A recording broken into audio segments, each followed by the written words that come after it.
More than 3 billion people regularly play digital games, including me. Whether you're into strategy or action or realistic simulations, gamers are spoiled for choice. Usually, the aim is to get a new high score, of course. But increasingly, education, political issues and community empowerment have become a part of gaming too. But can you actually learn something while gaming? The Italian Renaissance, Vikings sailing the high seas, a samurai in medieval Japan. History games let us relive the past like it's an adventure. They are a mix of impressive love for detail and artistic freedom. Like the Assassin's Creed series, which sold over 230 million copies. But what happens when history turns into a game? Does that change our view of the past? This is our chance to break out of Normandy. The Battle of Normandy in Call of Duty. Won't be easy. It feels authentic, but is it? And does it even have to be? So on the one hand, I don't think that games about history need to be accurate. First of all, you play them for having fun. But on the other hand, the producers of digital games, they advertise it a lot that they are so correct, that they are so authentic. And they do this by using something we call like photorealistic accuracy. In games like Assassin's Creed, players can explore ancient Egypt or Paris during the French Revolution. They can walk through virtual cities that almost seem real. In Call of Duty and Battlefield, players use detailed weapons and fight in locations where famous battles took place. That realism makes the games feel true, even when the story isn't. If you play a game about, let's say, the First World War, your authentic experience would be like sitting in the trench for several weeks. Your foot is rotting away, and then you put your head out of the trench, you get shot in the head, and the game is over. So that wouldn't be fun. Balancing entertainment and historical accuracy is a challenge. Games set in World War II often focus on combat, but the complex and painful reality of those times, away from the battlefields, often gets neglected. It's hard to think about how you could play the Holocaust, because normally we see playing something for doing it for fun. But this led to the problem that the developers didn't mention the Holocaust at all. Some independent game studios have proven that even the bleakest chapters of history can become part of a game. In Through the Darkest of Times, players lead a fictional resistance group in Nazi-era Berlin, making hard choices to survive. We had to do something. Attentat 1942, developed by award-winning Czech game developers, focuses on Nazi occupation and persecution and is a mix of interactive storytelling and historically accurate events. Like other media formats, digital games have become part of how we remember. I'm a cultural historian, and most of the things I know about US history I know from a TV series, The Simpsons. We know that popular media help learning and can foster learning. And what digital games can do, they can be a door opener. No matter how accurate these games are, they will always leave a mark. After all, it feels like we're right in the middle of history. And that also has an impact on our brains. The experiences we have while gaming and the information we process tend to stick with us for longer. Neuroscientist Radwa Khalil explains what exactly happens in our brains. What we know so far about the gaming is that it improves the cognitive battery. So it's actually improve the working memory of people, improve their performance in a different kind of cognitive task. What also they found in terms of the brain activity or the brain imaging is that there is a better functional connectivity between the frontal area and the parietal area on the brain. If our brains switch up a gear while we're gaming, why not use that brain activity for something good, like changing the world for the better? Some games do so by taking on current issues and showing us how we can make a difference. Battling natural disasters and cutting emissions to help save a planet under pressure. Climate games help raise awareness about the consequences of climate change. The crisis has become a major theme in the gaming industry. There are already several hundred titles addressing climate change, from quizzes to complex strategy games. One of them is Imagine Earth, a survival game where players build a sustainable civilization while managing environmental risks. Climate change should be everywhere. So it should also be in games, and it's the most pressing matter of our times.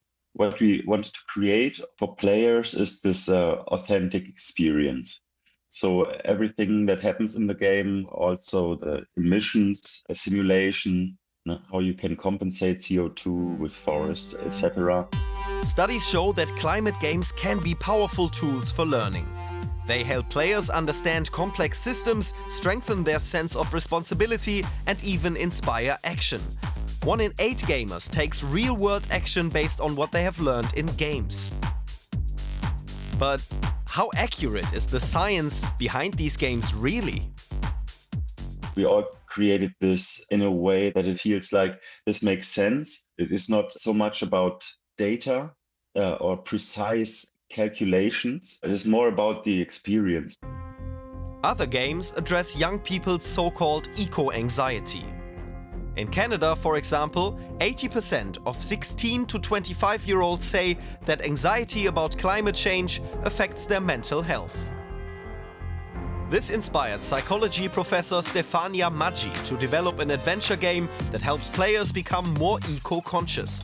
It also helps them to better cope with their emotions.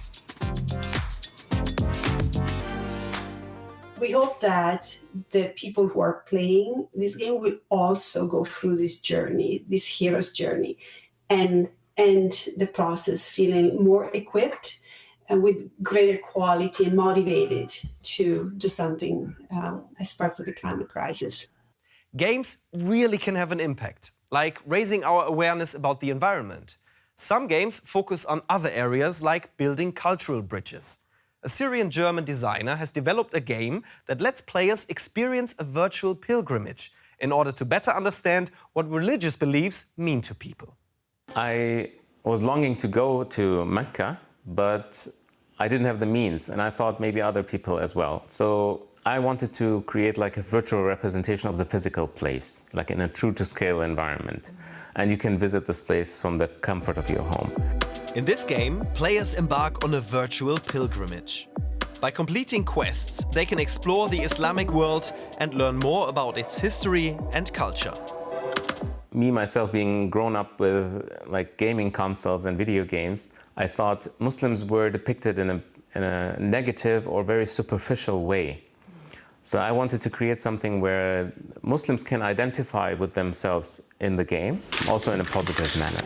Bilal Shabib continues to refine his game to make the experience even more immersive. You also encounter other characters and interact with them. So you can change your appearance in a way that you really identify yourself with this character, because you want to be part of this game, you want to be part of the story. This is his way of helping to break down prejudice against Muslims. I strongly believe that this prejudice and this animosity comes from the lack of knowledge, from ignorance. Maybe we can bridge this gap by giving them like an accessible, playful way to learn something about their religion. These games are important. UN experts have warned that globally, Islamophobia has reached alarming levels. The far right has long been using games to spread their views and even recruit new people.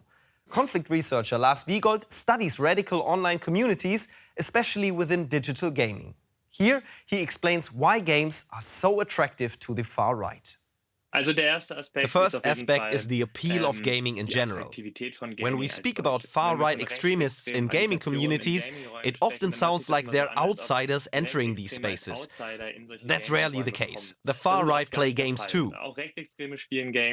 Makes sense. Many people play games. Ideology doesn't have to come first. You get to know each other while gaming together. And right-wing extremist groups like Patriotic Alternative in the UK invite people to gaming tournaments with Call of Duty or Warcraft to recruit supporters.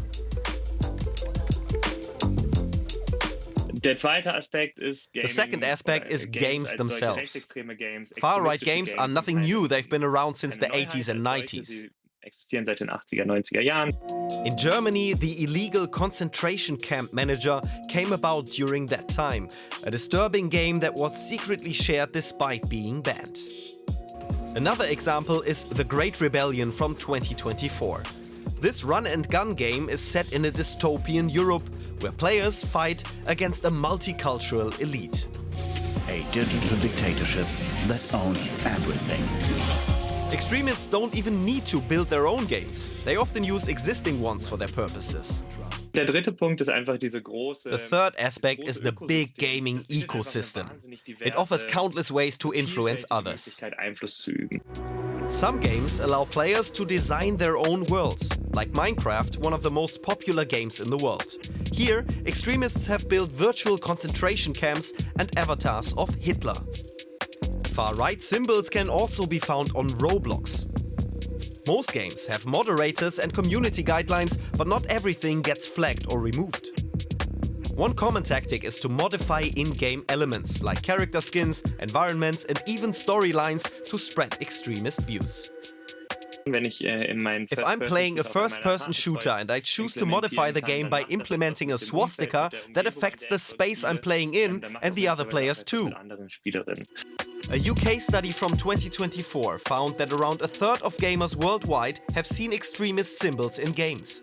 1 in 4 came across content encouraging them to join extremist groups. And this type of content doesn't stay within games. Through platforms like Steam, Twitch and YouTube, extremist content and hate spread far beyond gaming communities.